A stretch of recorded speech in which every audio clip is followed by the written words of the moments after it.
Now we come to number 5 in our series on the book of Psalms. This one's entitled Singing the Lord's Song in a Strange Land. A quote, of course, from Psalm 137. And we should perhaps turn and look at that directly because it's a psalm from the exile. You remember that the people of Israel and Jerusalem had all been taken off into captivity in Babylon. And this is what was written. When we sat down by the rivers of Babylon, we wept as we remembered Zion. Their wonderful city, Jerusalem, Zion, had been destroyed, and now they were captives in this strange land, which really was a foreign land.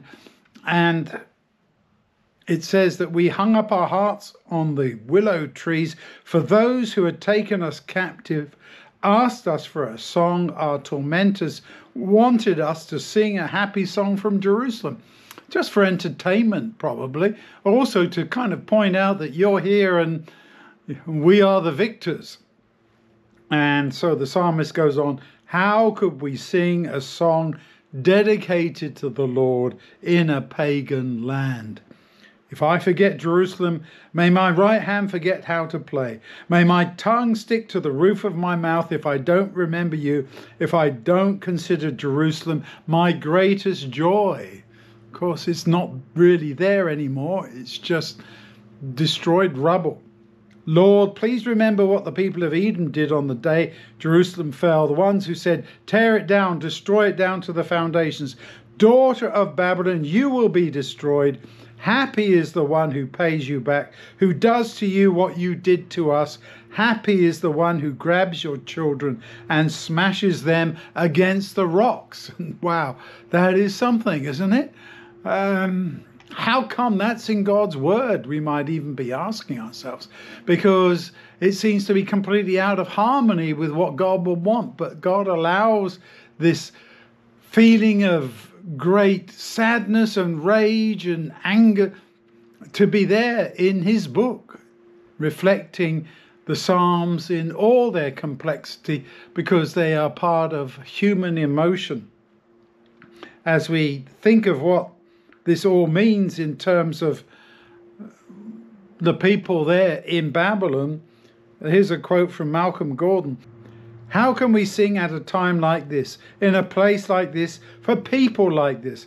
How can we reduce our songs of praise to mere entertainment for the very people who have destroyed our homes and our future? How can we sing as if we were at home and at peace when we are in this strange place, when our home is not even there to return to anymore? A great quote expressing the tremendous sadness.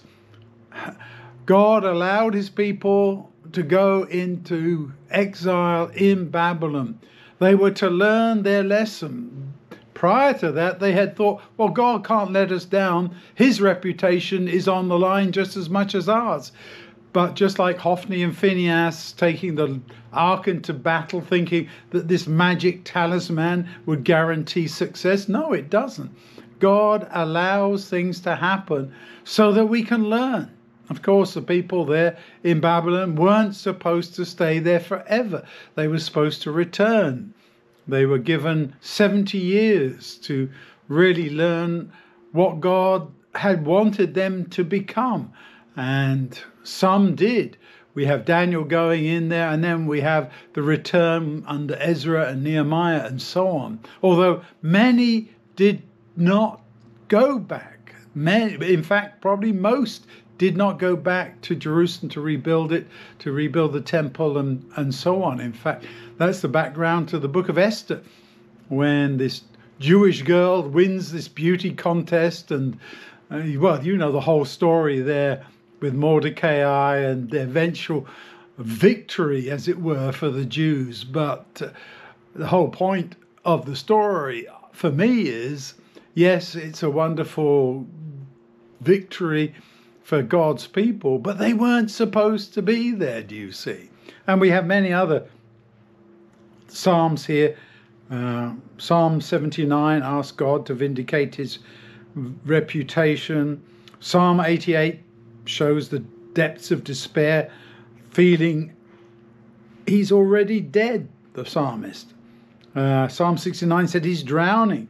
And then, of course, Psalm 22, my God, why have you abandoned me? The very words that Jesus picks up and uses and quotes from the cross. There's a lot for us to think about. I pray that you will understand what this really means as we think not only of these stories, but most of all of the God who is behind them all.